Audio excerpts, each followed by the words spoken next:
Нивото на шеќер во крвта е одраз на различни елементи. Покачениот шеќер може да биде последица на консумирање големи количества преработени јагле-хидрати, како и лоши животни навики. Храната не е единствената причина за високиот шеќер во крвта. Иако, кога ќе помислите на нивото на гликоза во крвта, првото нешто на што веројатно помислувате е колку шеќер јадете. Внесувањето на јаглени хидрати исто така игра значајна улога во нивото на шеќерот во крвта. Без разлика дали се работи за овошје, житарки или сладки, тие на крајот се разградуваат и метаболизираат во гликоза. Јадењето големи количини на јаглени хидрати, особено храната со додаден шеќер и без влакна, го преплавува крвотокот со гликоза и може да предизвика драматично зголемување на шеќерот во крвта. Сепак, тоа не е единственото нешто што влијае на нивото на гликоза.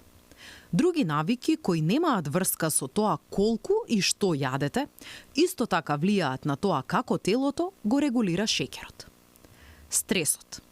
Кога сме под стрес, се ослободуваат хормоните адреналин и кортизол. Во стресни ситуации, ослободувањето на овие хормони ја зголемува будноста и производството на енергија, што значи дека шеќерот во крвта ќе се зголеми. Но во овие краткорочни ситуации, тој скок на енергија е всушност пожелен. Треба да бидете будни и полни со енергија за да се справите со секоја стресна ситуација.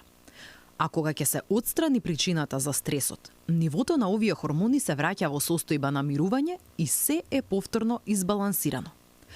Проблемот настанува кога стресот не исчезнува. Стресот од работата, финансиските грижи, врските, родителството и секојдневните непријатности исто така предизвикуваат лачење на овие хормони.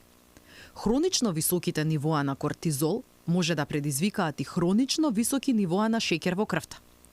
Што можете да направите за тоа?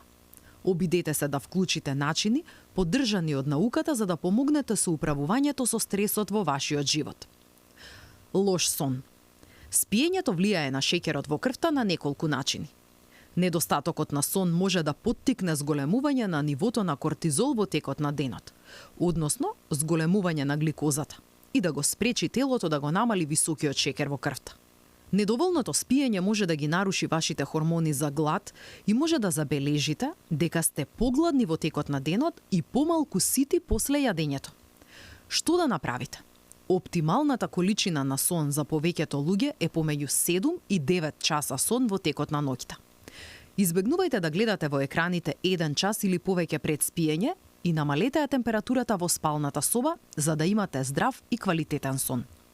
Неправилното движење е поврзано со зголеменото ниво на шеќер во крвта. На мускулите им е потребна енергија за да се движат за време на вежбањето. И ако можат, ќе црпат гликоза од крвта за гориво. Недоволна физичка активност. Неправилното движење е поврзано и со зголеменото ниво на шеќер во крвта. На мускулите им е потребна енергија за да се движат за време на вежбањето. И ако можат, ќе црпат гликоза од крвта како вид на гориво.